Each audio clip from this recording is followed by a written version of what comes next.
Good evening and welcome to the November 13th Commission on Disabilities meeting. If we could all please stand and salute the flag. I pledge allegiance to the flag of the United States of America and to the republic for which it stands, one nation, under God, indivisible, with liberty and justice for all.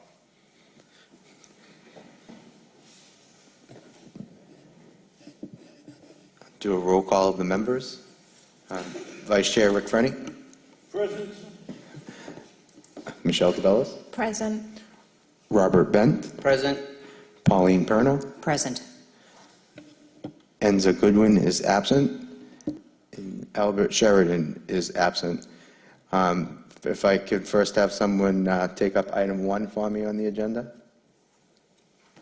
Motion to approve the meeting minutes from October 9th, 2018. I'll second it. Okay, seconded, thank you. Item number 2 is it's going to be it's a little bit different. As you can see, there's one new person sitting up here at the table here, and we wanted to welcome Pauline Perno. She's one of our new members on the Commission on Disabilities. We also have another new member, but he's a little bit ill tonight. It's Albert Sheridan. This will fill our commission, so we are going to have a full commission finally, which we are greatly happy about. So I wanted to welcome and introduce Pauline to the Commission on Disabilities and have her say a few words about herself, her background, and we welcome you to the commission. Thank you very much. My name is Pauline Perno. I'm originally from Natick. I've been living in Revere for 20 years. I have 3 kids in the school system. I work within the school system, and I'm also a registered nurse by profession. So I have a varied background, and I hope to bring some new exciting things to the table. Congratulations. Thank you. Thank you, and welcome. And next month, Albert should be with us. He's recovering from pneumonia, so he apologizes for not being able to be at the meeting. I know he said he would be watching, so Albert, hopefully you feel better. Item number 3 on the agenda, as I'm going to turn it to Vice Chair Rick Frenny. He's going to update us on the All-Inclusive Art Program. Thank you, Mr. Chairman. The All-Inclusive Art Program is going very well. We've had 12 children and their parents and or guardians, grandparents attending with them.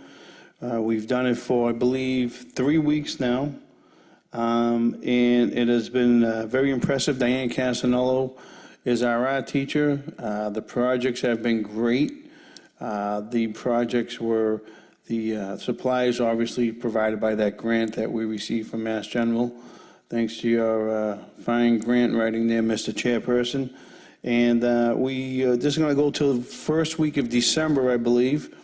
And I'm going to work on another project, but right now it's going very, very well, and couldn't have done it without my colleague, Mr. Robert Bent, and all the parents who sacrificed their Thursday evenings to come on down and help the children out.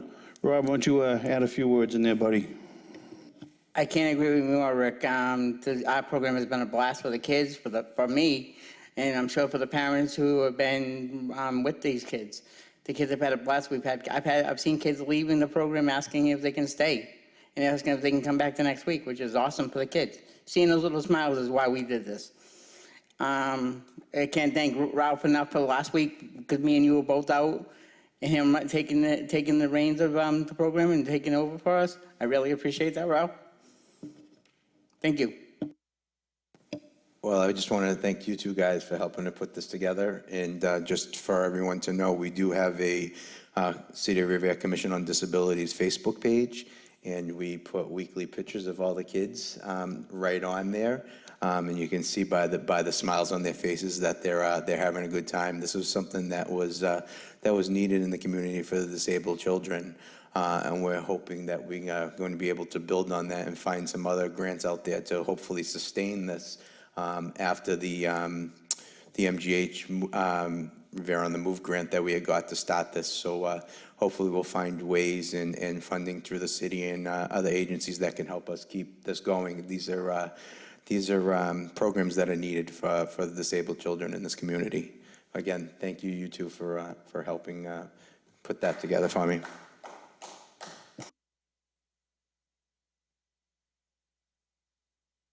Next on the agenda is item 4, and I'm going to have Michelle take this one for me. Thank you, Ralph. So this month, we hosted our Halloween party, and it was a wonderful success. The kids had a ball. The CPAC, Revere CPAC, yeah. We had a wonderful DJ, you might know him, Mr. Rick Frenny. You know it. And it was a really, really wonderful turnout.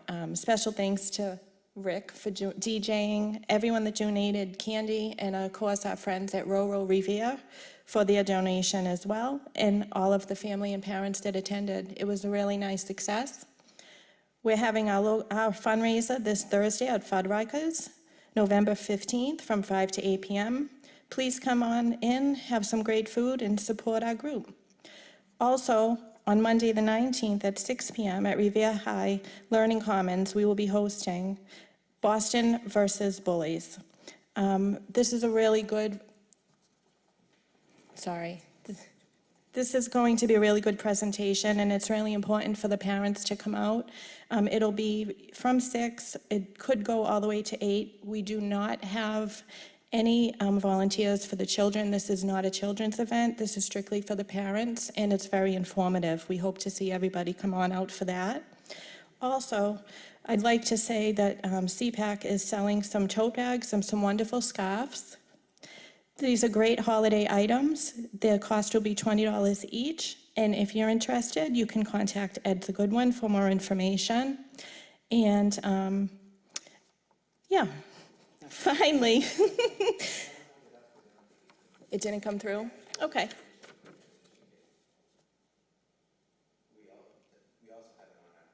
Yeah, this is also on the Commission of Disabilities website, and also you can find it on the Revere CPAC Facebook page as well. And lastly, we still need donations for our annual holiday party, which will be held on Sunday, December 16th. More information will follow, but if anybody would like to reach out to us, we're looking for any donations. Paper products, juice boxes, packaged snacks is always good. Thank you. Thank you, Michelle. I didn't mean to, but I just want to let you know that we have it on both Facebook pages, the CPAC and the Commission on Disabilities, that flyer. Thank you. Anyone else have any scheduled events they'd like to mention before we move on to the next item? Okay. Item number 5 is CODA, the Commission on Disabilities Alliance monthly conference call meeting that I had on Wednesday, November 7th, 2018. The gist of this conference call was discussions with all the different Commission on Disabilities within this region regarding the new MOD commissioner that's looking to be hired. And we have been talking about putting a letter together for the different commissions along the different cities and towns. And what they wanted to see is if the different commissions within the cities and towns were willing to vote and possibly sign a letter going to them with our concerns and what we would like to see for them to look at for a person to fill that role. I had sent a draft of that letter to each of your commission members in advance of this meeting. So what I wanted to do is, I know that the 2 members that are not here are in support, and they had told me via email that they were in support. So I wanted to see if somebody wanted to make a motion that we can figure out a way to make the motion that we accept signing on to this letter that we will send to the powers that be at the state, stating that the Revere Commission on Disabilities is in favor of this. And then if we can do that, then I will put this onto our letterhead, this letter that I had as a draft, and I will have each and every one of us sign it, and then I will send it to CODA, and it will go in with any and all of the other Commission on Disabilities in one lump to the appropriate agencies. So if somebody would make a motion on that. So this is the letter addressing our concerns along with other cities and town concerns. Correct. So at the state level? Yeah, for the state level, so that when they look to hire someone in that role as a new commissioner of the Mass Office on Disabilities. Okay. Because of course, they're going to be somebody that we're going to be looking to work with and for our needs, and, you know, it's all based out in the letter. All right, so I will make a motion to accept that we will draft and sign a letter to the Massachusetts Office on Disabilities, that we are in favor, the Revere Commission on Disabilities is in favor of writing and signing that letter to the Mass Office of Disability, correct? Yes. All right, that is the motion I am making. Do I have a second? I'll second it. And can we just have a roll call?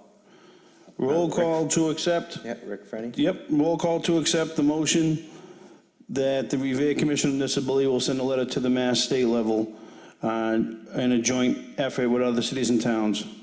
Motion is to be in favor of signing and sending this letter on behalf of the Revere COD. Michelle Michelle DeBellis? DeBellis?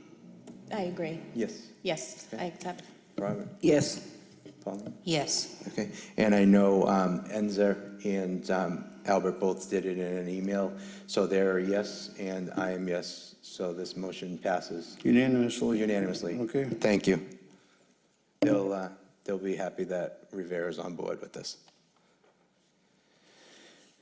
Okay, some old business. First is the continued discussion and ideas on Commission on Disabilities subcommittees and duties. So now that we do have a full commission, we should be able to start this for next month, that everyone will be here. So what I will do is revisit some of our ideas for commissions that we had in previous meetings and try and put that together in an email to everyone.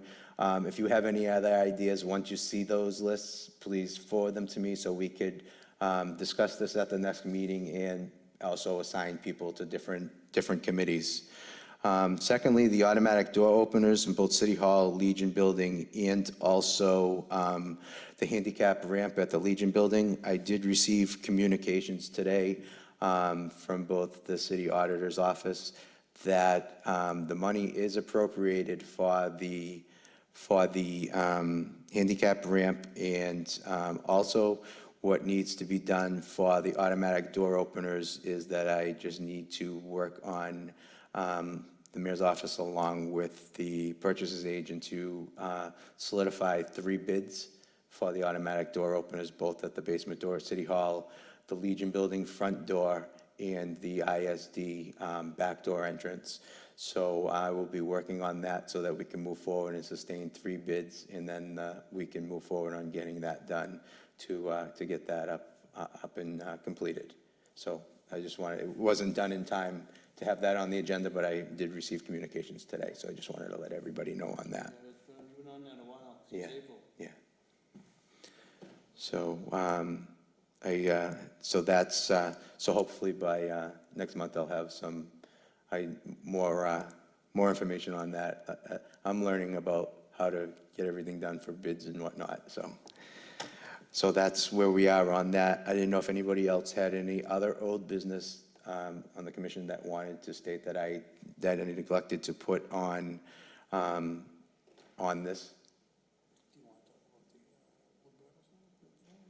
That we can do under late items? Yeah. Okay. So if there's no more old business, I will go item 7, late items or new business. If anybody has any late items or new business? Hello. So, as you know, I am big on kids with disabilities, having 2 children with autism, and I've done a lot for the schools, a lot for the early intervention and then the kindergarten. And with my daughter in high school, and my little Ricky, who graduated high school a few years back, I noticed that the support for kids with disability falls off greatly at the high school level. Support's always there, middle school and elementary. So we've been, the last few years, we've really been helping out as much as we can. This year, with the coordinated, exhausting efforts of Mr. Chairperson Ralph DeChico, we were able to take one of the special ed teachers at the school We are scheduling her and a few of her students for some vocational, taking them to Luberto's Bakery. And we are on a mission to cook 10 dozen cupcakes and sell them at the Friday night basketball games for the boys and girls Revere High School teams. Both parents, the parents that are in charge of the concessions on both boys and girls are in 110%, and they said we can come to any game we want to sell the cupcakes for the kids. But we're going to start it off on Friday, and all the money will stay in the classroom. And this could not be possible without Mr. Chairperson Ralph DeChico and him contacting Daniel Lamberto, who was on board helping these kids out. So that's something we want to take up in just a couple of weeks. And if it works out well, it'll be something that'll continue on for months and years after, just another vocational outlet for the kids that was started by the Commission on Disabilities. So I think this is a great thing, and I think this is going to really have a good snowball effect. It's going to get bigger and bigger. So thank you, Mr. Chairperson. And I just want to know the principal, Josh Vidala and Talia, they're so excited about this that we can put something on the plate to really help take these kids, take them out of the school and get some vocational services for them. So thank you, Mr. Chairperson. Thank you. I also spoke to Dr. Vidal today about it, and he was very pleased with it. And like Rick stated, that I did reach out to Danny Liberto, and as everyone knows, he's a great businessman, a great friend of the community, and he's willing to help out in any way possible. So we just got to get the logistics done, find out the basketball schedule, and then myself and what's the teacher's name again? The wonderful special ed teacher at the high school is Talia Memo. Talia Memo. We will try and make arrangements to sit with Mr. Liberto and figure out when is a good time to do it, and move along with that. So hopefully this will be coming into fruition within the next couple of weeks. But a lot of thanks goes out to Danny Liberto, who's always there for something that the community needs. So thank you, Danny.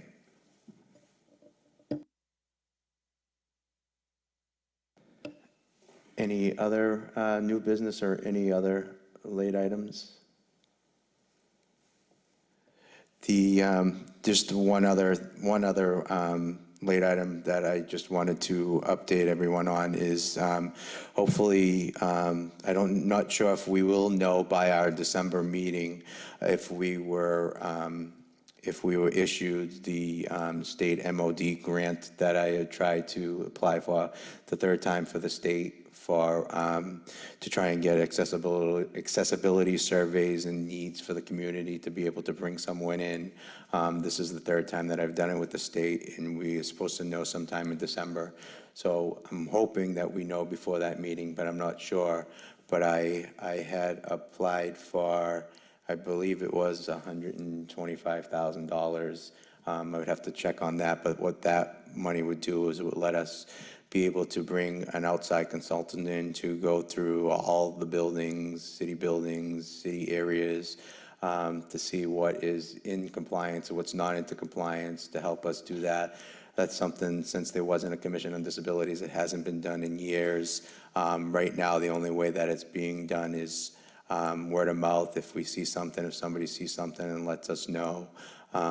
So that would be of a great assistance to us. Secondly, there is going to be another round of MGH Revere on the Move grant that we could apply for, but it can't be applied. We can't apply for the same program that we applied for. So we're going to put our heads together and see what we can do. But before we can apply for that, we have to do a closing analysis of the program that we ran, and we'll put our heads together, me, Rick, and Robert, and get that done. That has to be turned in by December 31st, and our program will end the first week of December. We'll include pictures that we have and all that. And we can, we'll be able to show that it was a success, and that we want to try and find some further funding out there from any other parties to try and sustain that and move forward with that, and also try and bring some other programs in. So that's what I have on that. Not sure if anyone else has anything else. Yeah. Okay, next, that's all I have for late items. Next, we have the open forum. One other thing that I wanted to mention before I go to late forum, I've mentioned it several times, but I wanted to, and anytime I see anyone driving that's in a handicap parking spot that has a handicap placard, I introduce myself to them so they don't get scared when I go up to them, just to remind them to not drive with the handicap placard in their mirror, because it is a state law that police officers, state police, city police, any type of police officers can issue a $50 ticket. It's not well known, but now what the registry is doing, when you do get a renewal placard in the mail, there's a letter that comes along with it that is a reminder. So I want to use this forum here to also remind people, you just don't drive with it in your rearview mirror. Just put it in there when you're parking, and then when you're going to drive, just remember to take it down, because I would hate to see you getting a ticket for that. Not saying that Revere does that, but you never know what some other communities can do. So you don't want to have to I don't want to see anybody having a hardship getting a ticket for something of that nature. So it's just want to remind everyone for that. Also, if you do see any handicap abuse, people parking in handicap spots, don't try and confront them, because it's not the best way to do it. You could, call the Revere police, take a picture of the car, the license plate if you have a smartphone, where you're at, notate it, let the Revere police deal with it. We're trying to do that. There's a lot of people that don't have consideration for people that are handicapped and think, well, if we sit in the car, we can stay there. You can't. Please don't put yourself in somebody who's disabled situation and just park in their spot. Somebody needs it. It's there for a reason. It's not there for a convenience for somebody to sit and wait for somebody. There's a reason for handicap spots. So please consider it. If you see me asking you to move, I'm not being mean or inconsiderate to you. It's just that I'm having some considerations for people that are handicapped that have a need for that. So I appreciate your diligence in doing that. The last thing that I have is an open forum. If I have anyone that would like to come and speak, you just come to the microphone, introduce yourself, name and address, and just push the button.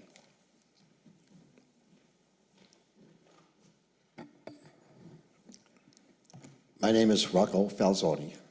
I was up here when you guys first started your disciplinary commissions, and I met Ralph.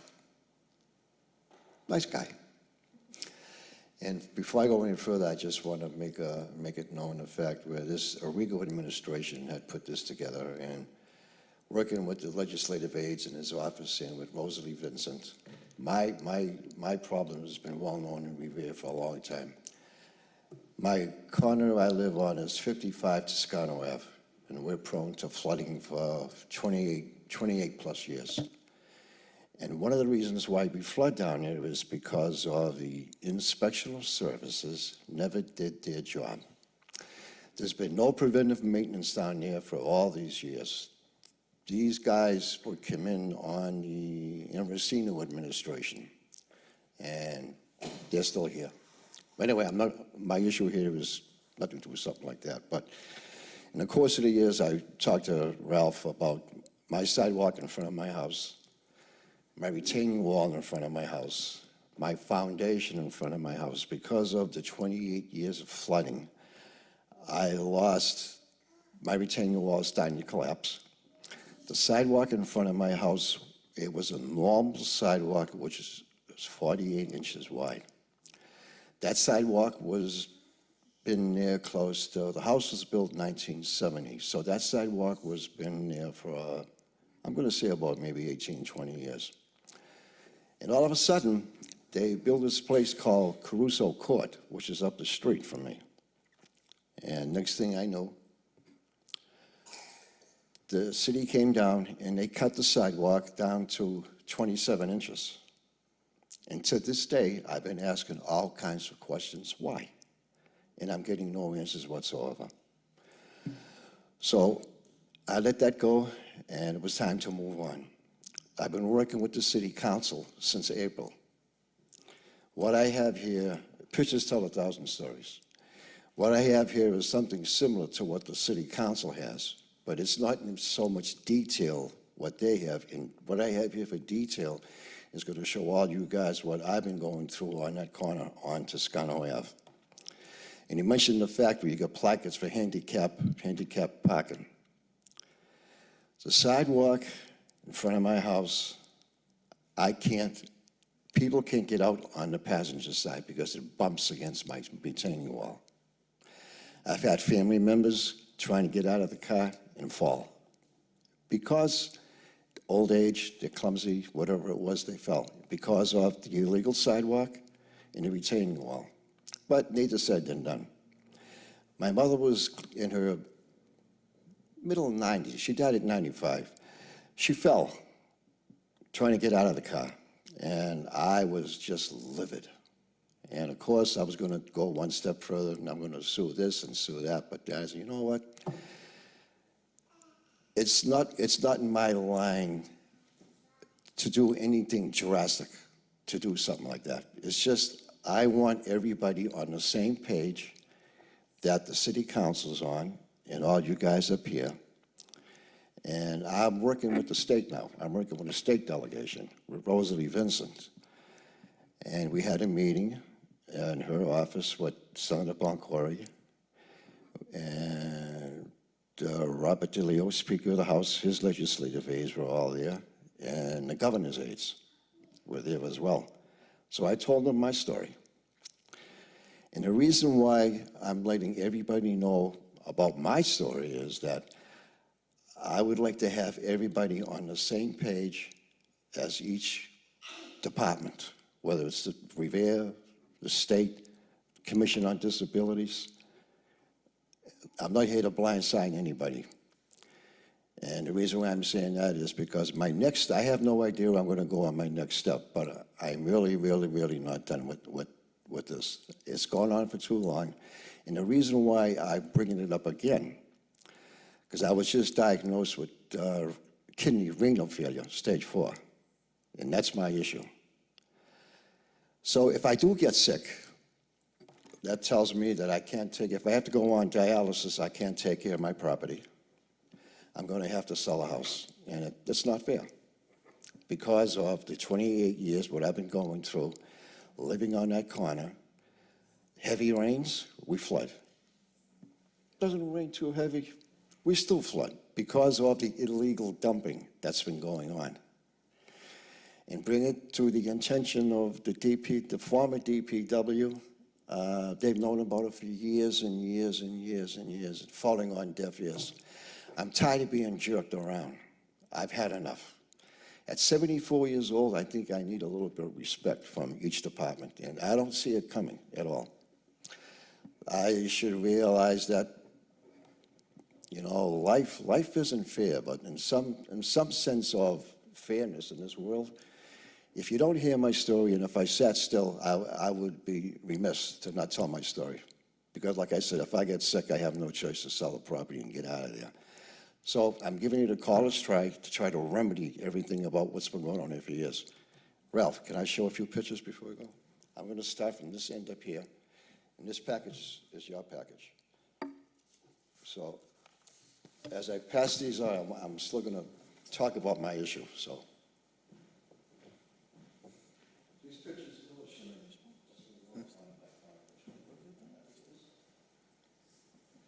I'll explain what it is. There's a loophole. A Commission on Disabilities, they had another issue there about sidewalks. That sidewalk on my corner is running from Ashley Ave to Toscano Ave. They come down Ashley Ave 35, 40 miles an hour. And there's no sidewalk there. The sidewalk is an imitation sidewalk. So you can't get a baby carriage on that sidewalk. You can't get people with a wheelchair on that sidewalk. You can't people with crutches on that sidewalk because they'll fall and kill themselves. And I brought this to the attention of the city council. Everybody knows about the story. So 6.5 months later, finally, Rosalie Vincent, we got everything organized with the state. And we get up there and I told my story. But what makes me very, very livid, for the past 8, 6, 7 months on the city council, my ward councilors are talking about Ward 2. They're helping people on Ward 2 for sidewalks. They're helping people in Ward 4 for sidewalks. And here I am listening to all this, and I'm in the award. I got 3 members on the city council. 2 of them live right around the corner from me. And they know the problem for close to 30-something years. And I shouldn't say nothing's being done. They're hearing my story. And it's frustrating, as it's frustrating up here for you guys. You can't get nothing done. And I don't know how and why they've been being up there for all these years. So, and I want to say something. okay. I just wanted to make a couple of comments. One thing that there's a problem, and it probably has to be changed, that not only the state level, it goes higher than the city level and higher than the state level, it has to come to the federal level. There's a loophole in the ADA laws. The ADA laws that a sidewalk, yes, if it doesn't meet the ADA requirements for the distance, it is not ADA. It's not ADA legally, ADA size-wise, but by the laws that are written on the books, it does not have to become ADA required until the infrastructure gets redone, which needs to be changed on a federal level. So until the roadway or the sidewalk gets redone, that's when the ADA guidelines kick in, that it has to meet all the ADA regulations.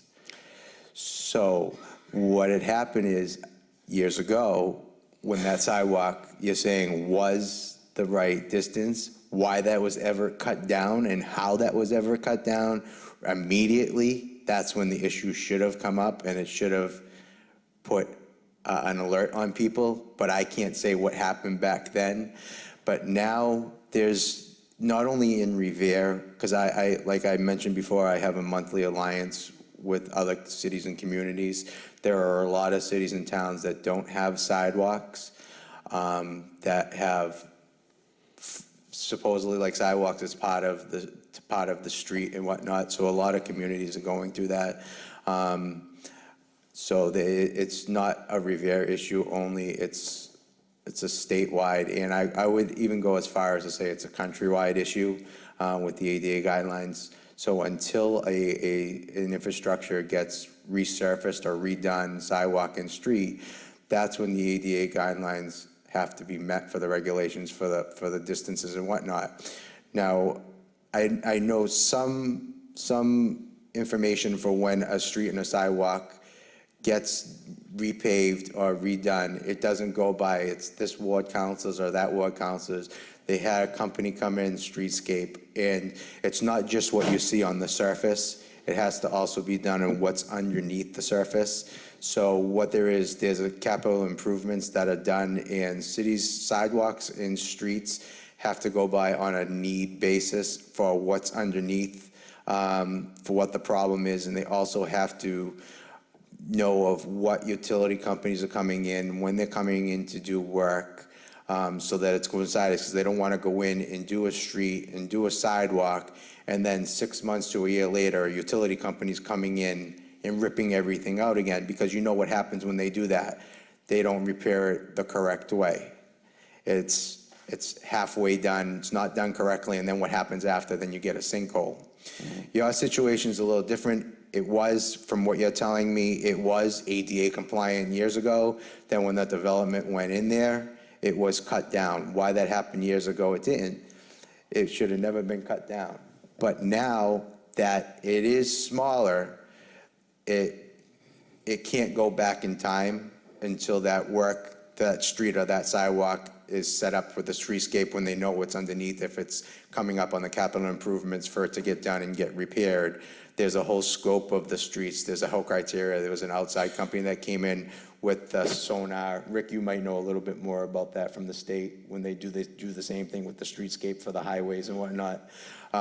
They see what's underneath the surface, and that's how it's evaluated on what streets and sidewalks get done by the time-wise. So it's not, this one's my friend, counselor, this section gets done, it goes by that. So everything is on there on an agenda. The counselors know when different streets and sidewalks are coming up for repavement or for restructuring or whatnot. But that sidewalk, but that loophole with the ADA stating that it doesn't have to meet the ADA guidelines until a whole street or sidewalk gets done. That's the problem with the federal legislation. So if that doesn't get changed, there's no requirements that they have to do it. So if that gets changed in federal and state levels, then you might be able to see a little bit more of things getting done. So that's the issue that's happening, and it's not just in Revere.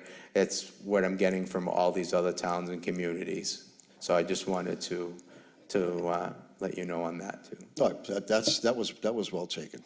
But again, Ralph, my issue is the property was built in 1970. 1970 was a full sidewalk. So for 20 plus years, no one even touched that sidewalk. So all of a sudden, the area was developed. So it was developed, and all of a sudden, after so many years later, somebody decided to cut the sidewalk the size that they did. Ridiculous, it's foolish. What's it, ADD is federal? What is that all about?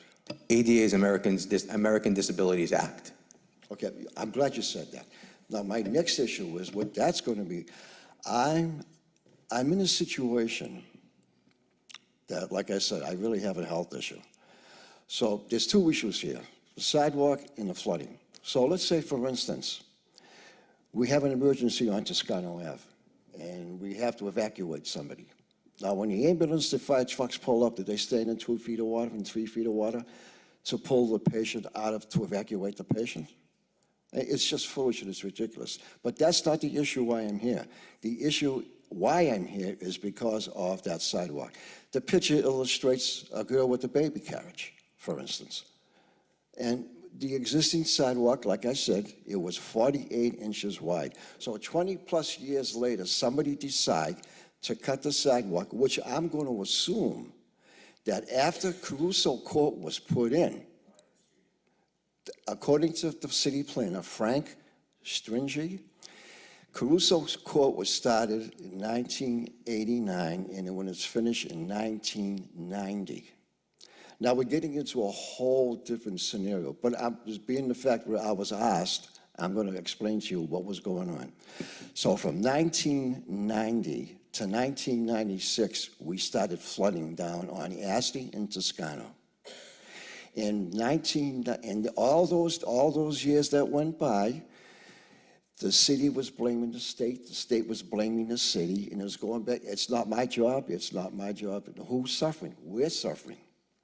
It cost me $5,000 a year to live in an area that becomes a swamp, and it's not fair. Then I'm going to hear somebody say life isn't fair, and you're obviously right, and that's why I'm here today, to make it fair. And something has to be done to that corner and to that area. So not getting off the subject about the other reason why I'm here. Now I was told by the grapevine, someone had said to me, there's been sidewalks all summer. I'm watching being sidewalks put in near Revere High School, on Washington Ave, all over Revere. Sidewalks, legal sidewalks, no problem with the sidewalks, and all of a sudden, somebody mandated that you have to put new sidewalks in. And watching my city councilmen talk about North Revere putting in sidewalks, live right around the corner from me, and they know the situation down there, and I have that sidewalk, and that's approved for them. Let me finish while I'm on my train of thought, Ralph, I'm sorry. I'm on a roll. 74 years old, I forget, I'm really not a good public speaker, but I'm trying my best. So with that said, the reason why I'm here is because I come to find out that there was no more money to put in sidewalks. So that's what took me out tonight. So that's one reason why I'm up here tonight, just because of that issue. And the other issue is where it's coming to the point now where I ran my limit with the city council. Now I'm working with the state. And another point, Mr. DeCecco just said that there's a federal level. And my next step is federal level. I cannot let this lay any much longer. Be in fear of my back's against the wall. I'm coming out and I'm going to get something done before God forbid, I hope I don't get sick. So everybody's going to be on the same page as we go along.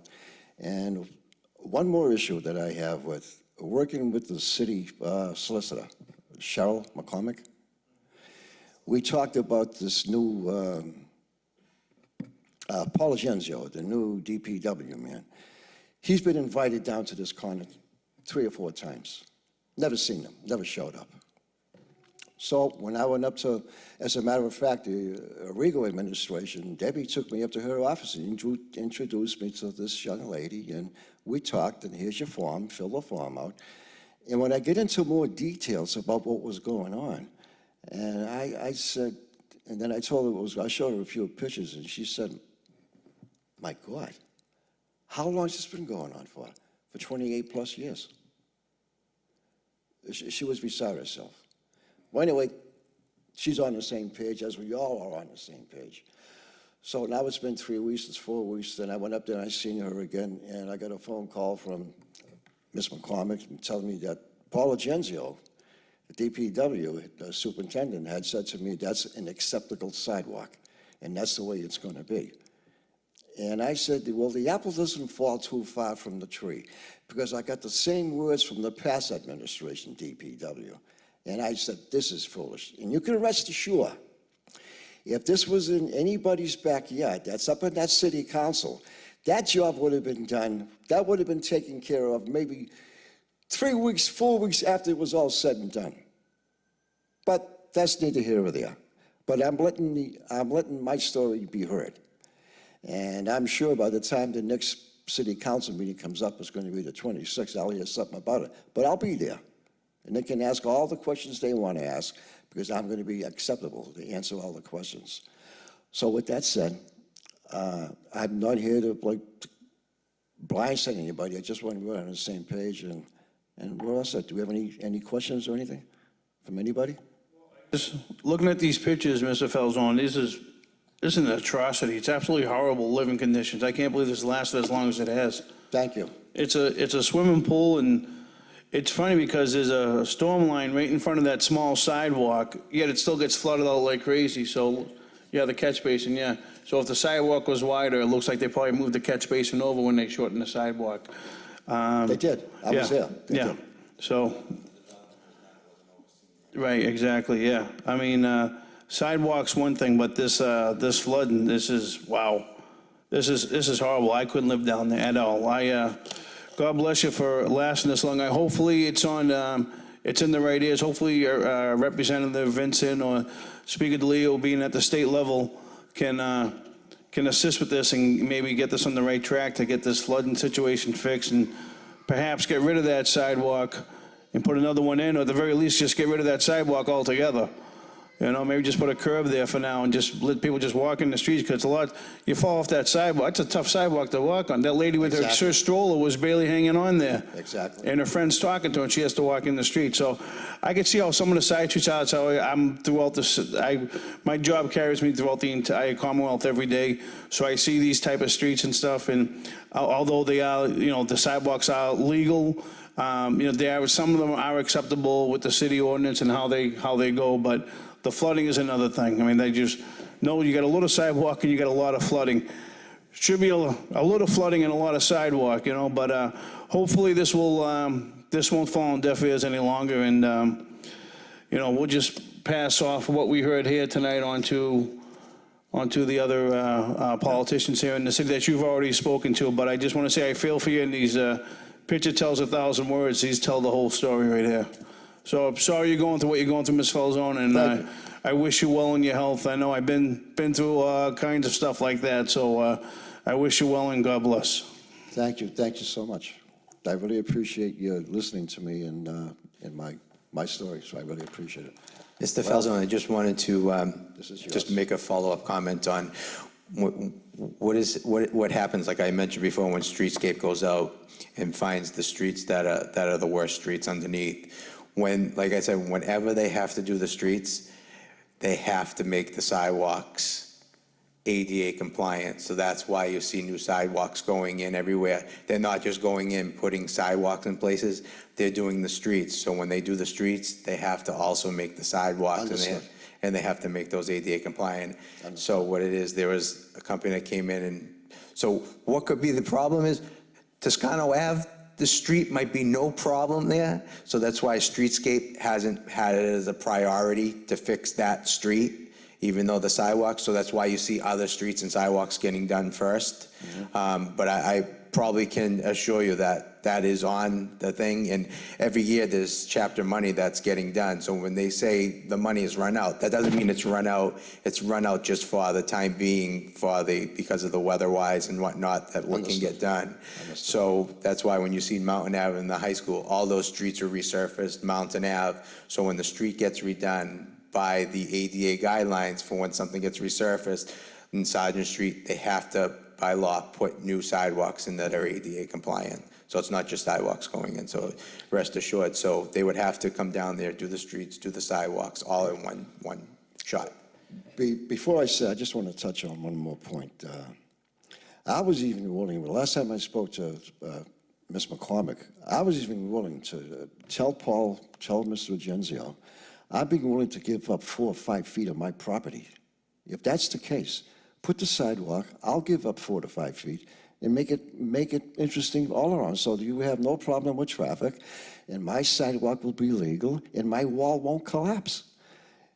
And not even a phone call, no one came down to even discuss that. And that's not only being rude, that's more or less being arrogant. Who in the hell do they think these people are? Excuse my language. But this is where it's got me now. I'm a nice guy. I could see if I was kind of a nasty guy, and yelling and screaming. But, I'm not here to cast any stones to anybody. I just bring it to everybody's attention. For where I'm going to go with this, I'm really not too sure yet.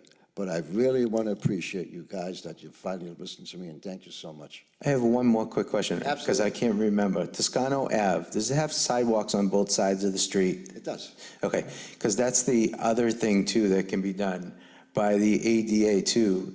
Only one side has to have a sidewalk, so what could be done is they could, like he was saying, it could be eliminated and be part of the roadway, because by ADA guidelines, it has to just be one side has to be ADA compliant. So, but if that was ADA compliant before, that makes a difference. So I'm wondering if the other side wasn't, or is the other side, they didn't cut down the other side? It's Never still, touched. Never touched. so the other side is still wide enough? The whole So, street is just fine. In the corner of Geneva, the same thing is happening. He's losing all his property yeah. from the flooding. That's why, after because I 28 couldn't years. remember if there was sidewalks on both sides of the street there. Yeah. But anyway. All right, thank you.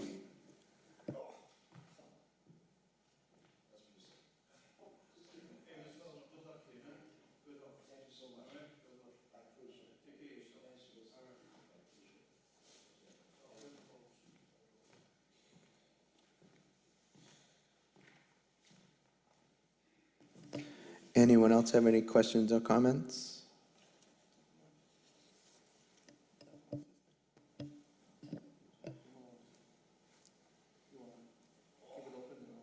Yeah, anyone else have any questions or comments in the audience? Anyone here?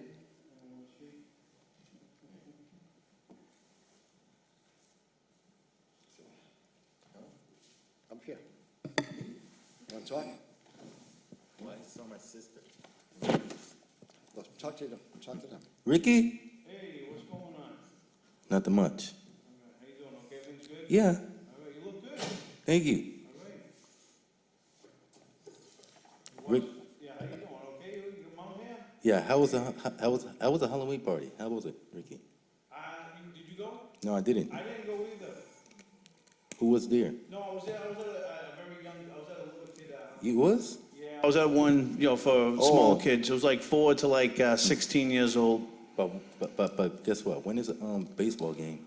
The baseball game. The baseball game is not going to be happening until, looks like the spring at this point. What But we are going to have basketball and indoor football and indoor cornhole, which is like a beanbag game. We're going to be playing those. We'll announce gonna have that baseball? schedule next month. You gonna have baseball?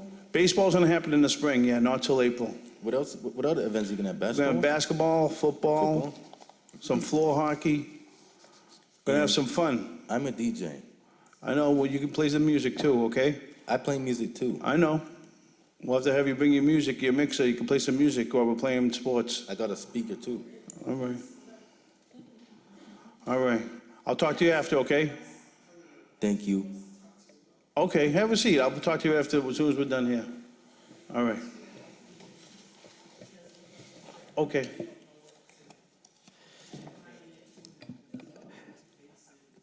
Okay, anyone else have anything else to mention? So we know what we have for next steps and work on getting that letter done so that I can have everyone sign it. Secondly, I will hopefully, we'll see if we have any information about the state grant. Thirdly, I'll relay the mention from Mr. Falzone. Also, what we will do, I believe our inclusion class will be before our next meeting, so then we'll work on getting the final letter for the program so that I could submit that to Revere Cares, MGH on the Move, Revere on the Move. I'm trying to think what else we had, and work on trying to go back at the meetings and talk about some of the subcommittees that we discussed and get that email out to everyone so you can take a look at it and see if there's any other ideas that anyone has for the agenda for next month. All right, and if anything else comes up before then, I will send you some communications. Item 10 is just the monthly reminder, and I'm going to let Rick read that this month since he likes yelling at me how I go off base and read it. So I'll let Mr. Frenny read it. Item number 10, reminder, the Commission on Disabilities has office hours on Friday from 8:15 to 12:15 in the Veteran Service Office in the rear of the Legion Building at 249 R Broadway, which is next door to City Hall. You can call for an appointment if you would like to, but do not need one. You will be able to talk to someone from our 311 Constituent Service Center on other days when you call our office at 781-286-8267. They will be able to answer. Thank you. There's still some more. I apologize, there's another page. See, that's why They it will takes be me able to longer. answer most questions, but if they are unable to, or you would like a callback from our office, they can transfer you to the disability office's voicemail, and someone will get back to you as soon as they can. Also, please let us know if you would like something discussed or brought up and added to our monthly meeting agenda. You can let us know if you would like to come and speak on any issue or concern. The commission is here to help and assist all the disabled residents and families of Revere. Thank you, Mr. Chairman. Thank you, Mr. Frenny. Before we adjourn, I just want to wish everyone out there to have a happy Thanksgiving, because that will be coming soon, coming right on us. October seemed to fly by, and now November seems to be going very fast also. If I could have a motion to adjourn, I'll make the motion. and if I can have a second? I second that. Okay. Our meeting is adjourned, and our next meeting will be Tuesday, December 11th at 6 p.m. Thank you and have a good night.